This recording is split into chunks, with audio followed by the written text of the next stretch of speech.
The hub of this community was the elementary school. We had 2 large churches here, all kinds of restaurants, and we had 5 movie houses. People could just stay right here because we had everything. And we lived all together, and nobody looked at anybody as if to say, we're better than the next person.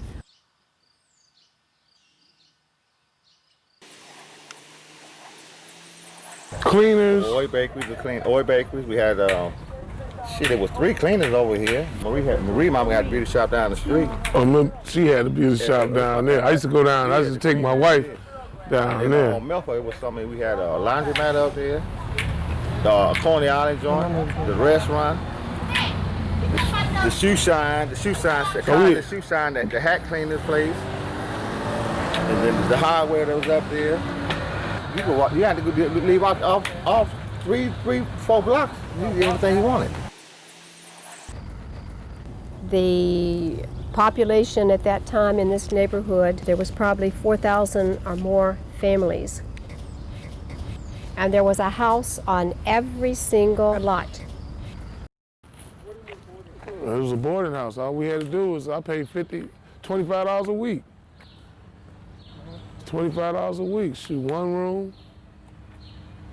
Everybody shared the one bed. My first house, one of my first of my own that I lived in. You understand? Right now, there are 7 families that's left in this 83 acres. All this was all houses, but this right here was a school. Yeah, this is where the school was at, right here, Kennedy. Right here was the other entrance, right here. Check that out. No parking on school days, 8 to 4 p.m., and it's still there. Incredible, huh? That ain't what we got now. There's a lot of land there too, ain't it? So 1997, one of my neighbors came up to me and he said, "Did you see this flyer?" And it said there was going to be a meeting with city officials and that we were there going to be discussing what's going to happen to this neighborhood. We went to this meeting and the city officials said, "We're here to let you know that this is going to be a redevelopment area. And by the way, you are not going to be a part of this. We're going to buy your property." So an elderly gentleman raised his hand and said, "Well, what if I don't want to sell you my house?" The city official plainly stated, "If you don't sell us your house, then we will declare eminent domain and we will take your house." So that was the beginning of the end of this neighborhood. This was my house where I lived with the old girl, my mom and daddy, before they divorced. Right here. That's where the house was. City Council had voted to take this and declare eminent domain, and that was it. They building up something because there goes some bricks over there. So that means some houses going up. I hope it be affordable housing.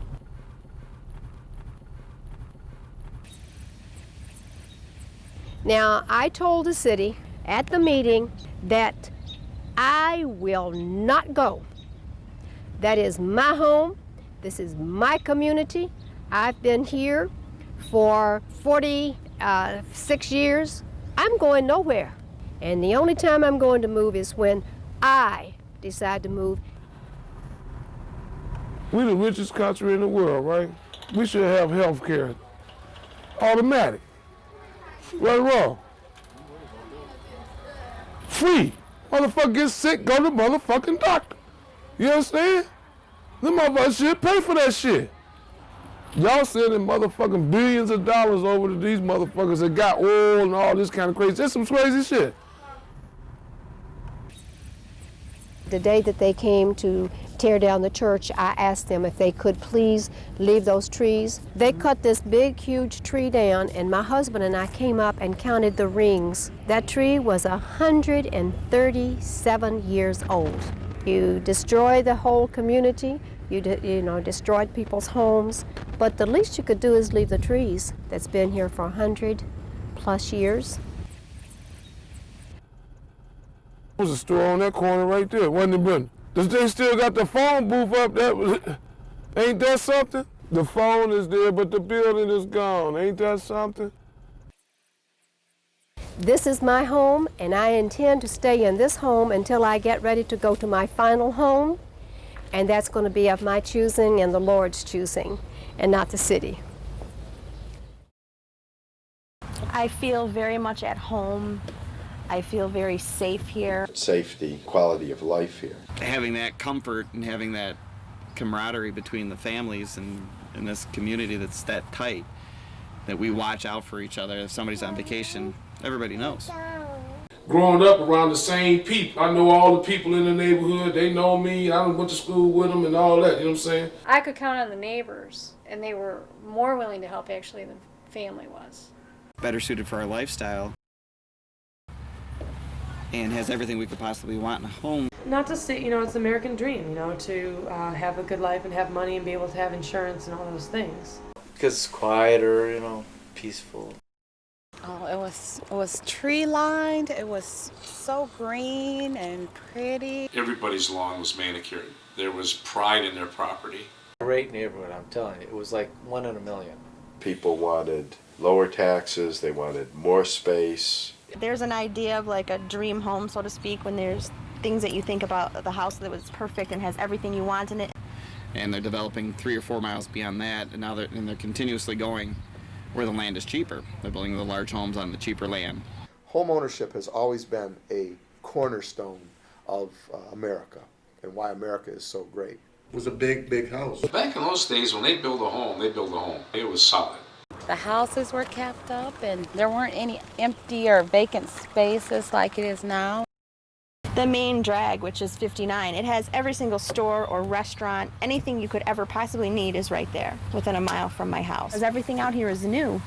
All your stores are new, your schools are new, everything's fresh and new. I have really fond memories of going downtown shopping on the bus as a kid. Really fond memories of just After the riots, it killed downtown.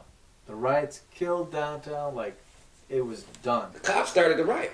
Was I scared out of my mind? I saw the burning buildings, people going in and out. It was unbelievable. Well, my folks left right after the riot. So yeah, we live on the outskirts of metropolitan Detroit. We're out here. They're moving more out here than they are going down there. The whole street almost were selling their houses. Everybody that was moving in was black. A mile down my street, there probably was 50, 60 for sale signs. Well, our neighborhood changed considerably, and everyone kind of moved to the outskirts, to the outer edges of Detroit or into the suburbs. It just seemed like the neighborhoods just went down. There was more violence. A higher concentration of lower-income people. Then I got another job, lost that job, couldn't find another one. I became unemployed and homeless. We moved out here for financial reasons. Drugs came in. They had dope going all up and down the street or whatever. Which led into my addiction for crack cocaine. I felt helpless, I felt betrayed, and kind of gave up on life. I mean, we moved out here and paid $50,000 less for this house. And it's brand new, and it's so much bigger. It started with the cops, then it ended up with the crack. Cops tore the city up, and they brought the crack in, and it just made it worse. That was where the guns, you had the dope, the gunshot, shooting. It's scary to be outside. It was not a safe place to live. We've made a huge return on our house. We'll make $80,000 when we sell this house. When you can't even go to sleep at night, you gotta live with bars on your windows? Come on, give me a break. She didn't want to move, but I said, well, it's time to go because, you could see the writing on the wall, it's time to go. Well-manufactured home in a great community at a great price, and we're replaying that using the benefit from the original purchase of this home and taking those rewards and purchasing a second home that's larger, more valuable. I try to avoid going there, even during the day. Or you're afraid to get a flat tire, you're afraid to run out of gas because you think somebody's going to do something bad. She thinks we're going to get carjacked. So we're upgrading to double the size house, and we're not going to be paying any more money a month. That's why we're staying here. All the burnt houses and all the property and the buildings that are just abandoned, thousands of them. We've had to remove a lot of the structures that were not feasibly cost-effective to restore. They're no longer useful, so they need to be removed. Because this area is the way it is that they build so cheap, we're able to, this was our first house. And that's our second house, which most people don't get houses like that till they're in their 40s or 50s. We drove through there and it was actually literally like no houses. They had ripped almost every single house out of there. Houses be burnt. The shells would just stay there. It's like war zone. We've got an opportunity that we're going to capitalize on. And that opportunity will arise again because we're basically replaying the same scenario. We bought Buy a house. low, sell high, right? What we have is a lot of open space. So every time we had the devil night, the east side was burned. And my theory is because it's closest to the water.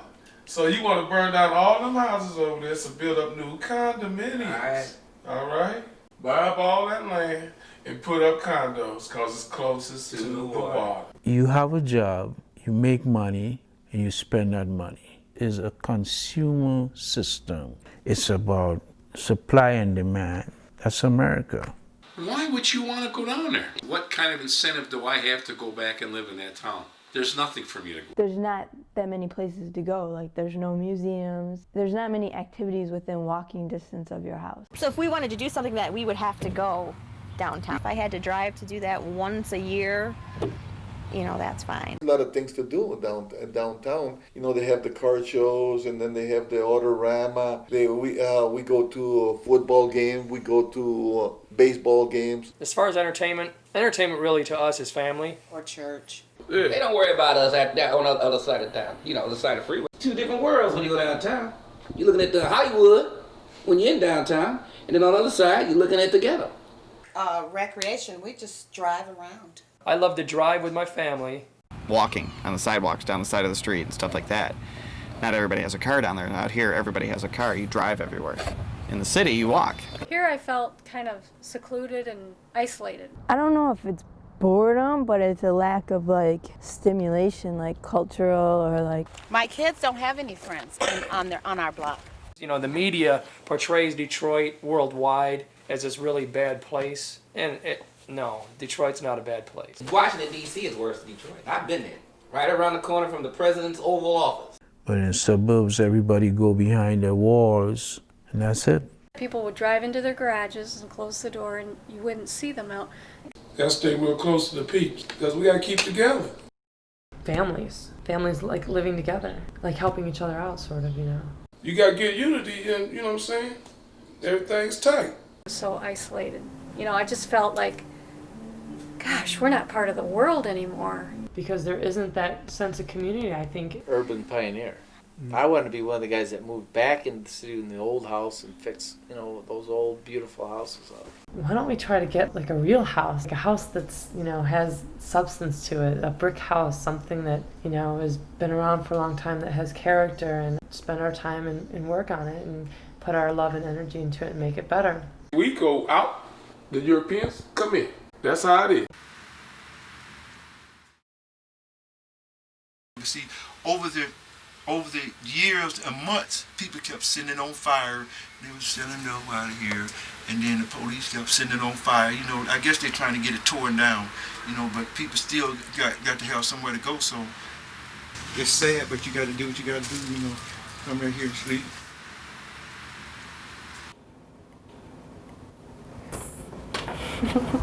Welcome. This is a 3-bedroom, 2 full bath ranch. This is the great room. It's called a great room out here. In the kitchen, and we expanded it quite a bit from the original floor plan. So we bumped the kitchen out, made it nice and big. I like antiques, so these things are really, really old. The table and the buffet and the cabinet there.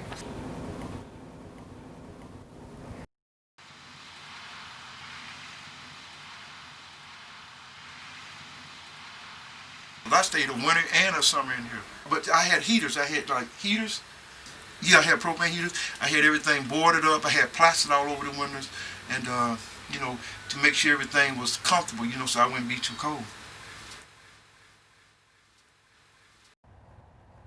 He's so proud of his grass.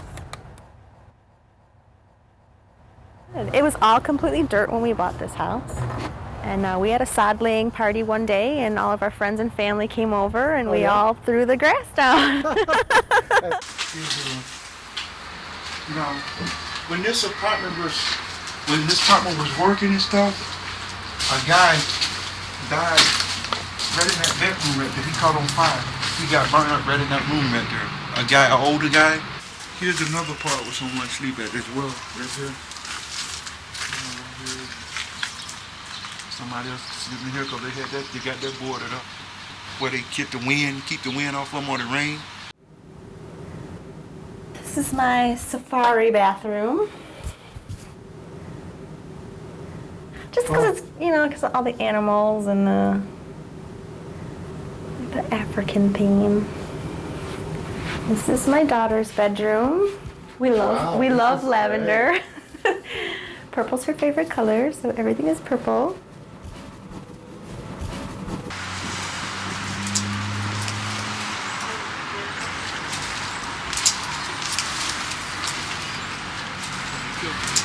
A girl got raped in this room here and killed her. A hooker. The guys brought up here. They molested her and they tied her arms together and strangled her to death right in this room right here.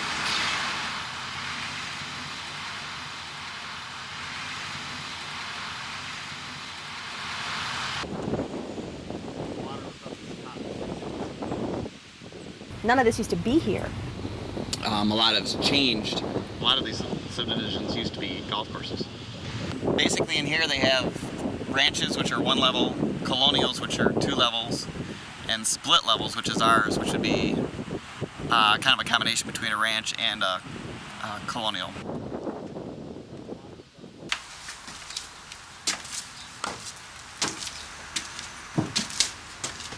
And like I said, over the years of the fire damages that they had, it just discarded the building, the drywall and all the plaster. The structure of the building just started, coming apart, because it can only take so much. And the way you keep taking the bricks away from it, you're taking the support away from the building. And the only thing that I think that's holding up is the pedestals, outside around the building.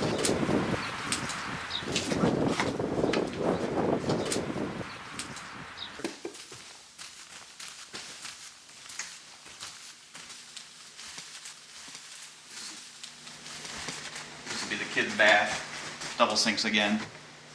She's got a big surfer theme plan.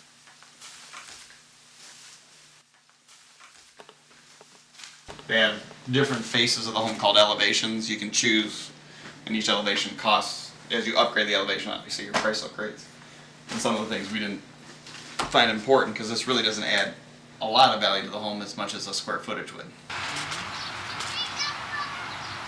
Don't have no respect over that. No respect. Not at all. Not at all. And just because a person is down out on their luck, they still a human being. You know what I'm saying? And just because you just may be a few 24 hours clean to them doesn't make you should feel like you're better than them, or feel like they are less than you're more. Because it's not. God said He created everything equal. You know what I'm saying? And that and that's why I say, what good is a man to gain the world and lose his soul? So people that think they got it all, eventually you can have it all, but you can still be miserable on the inside. So ain't no pictures of me. Master bath. This could be somebody's apartment. There's 1, 2, 3, 4, 5 bathroom sinks.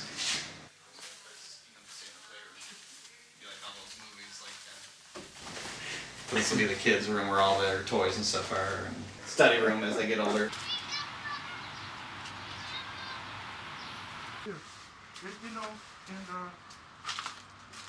See people change their boots and stuff. Nice boots, look at that. These nice boots, man. Look at that. So apparently somebody's staying up here because they're covering stuff. The sleeping bag, and so in reality, you have maybe about 4 or 5 sets of people who come in and out and sleep. Oh, we forgot. There's a bathroom downstairs too. Another one, half bath.